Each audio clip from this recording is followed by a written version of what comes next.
Hi, I'm Karen. And I'm Renee, and welcome to thebakingshow.com. So excited about creme brulee today. Today we're going to make a creme brulee, and it's something that, people go to restaurants and they order it because it's just this fancy dessert, but it is so simple to make, you're not going to believe it. So we are going to start off with the ingredients.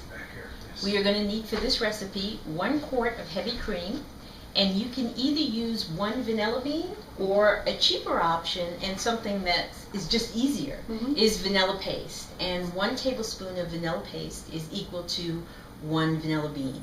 And you can find that in just gourmet stores? Or? Yeah, gourmet stores or spice shops. They usually have vanilla bean paste, or you can order it through catalogs. You can get it that way too. Then we have 1 cup of vanilla sugar divided. So half is going to go in the recipe and half is going to go on top. So just take the 1 cup and cut it in half. We have 6 egg yolks. We are not going to use the whites for this recipe. And our ramekins are on the side and a bowl to mix stuff in. So we're going to go to the stove and get cooking.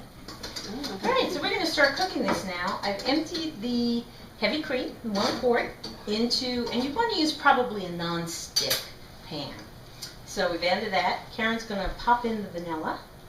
You want to use 1 tablespoon of the vanilla paste. It's really thick. Very thick and rich. And it has all those little specks, which is really kind of nice. Okay, let's not waste a drop here.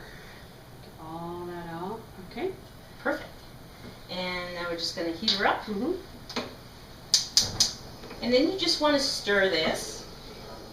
Probably almost continuously. Yeah, you take a break every now and then, but you want to make sure that it doesn't burn in any spots. And you want to bring it to a full boil.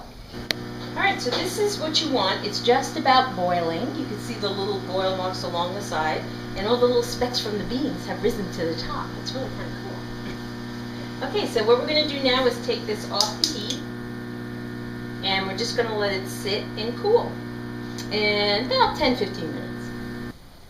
So while the cream is cooling, we're going to go on to the next part of the recipe. And all it is we're just going to take the 6 egg yolks. We're going to put it in here.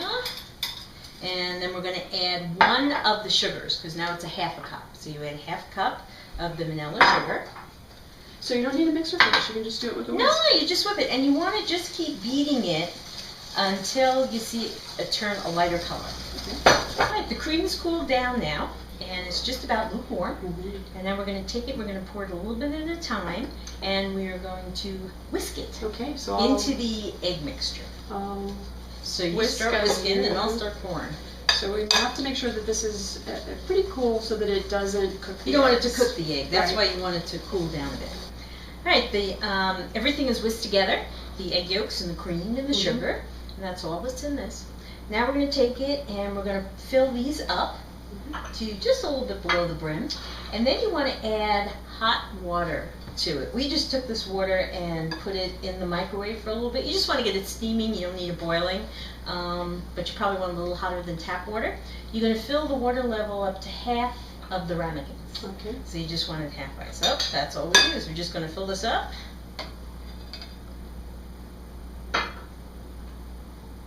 Nice, and you fill that all the way up to the top of the room, or? Yes, this doesn't really puff up, so pretty full, just about right to there. Nice. Okay. So Renee, does it matter when you put the water in? No, you can put it in at the start. You can put it in after you fill them up. Okay. I'll go ahead and add that then while you're doing that. While we're filling. And you want to bake this in a 325 oven, unless of course you're at higher altitude. Then the oven temp goes up to 350. Okay, so this is the fun part. We're going to torch this sugar on top. Yeah, you're actually going to caramelize it, and that makes the nice crunchy top that you break into when you have the creme brulee.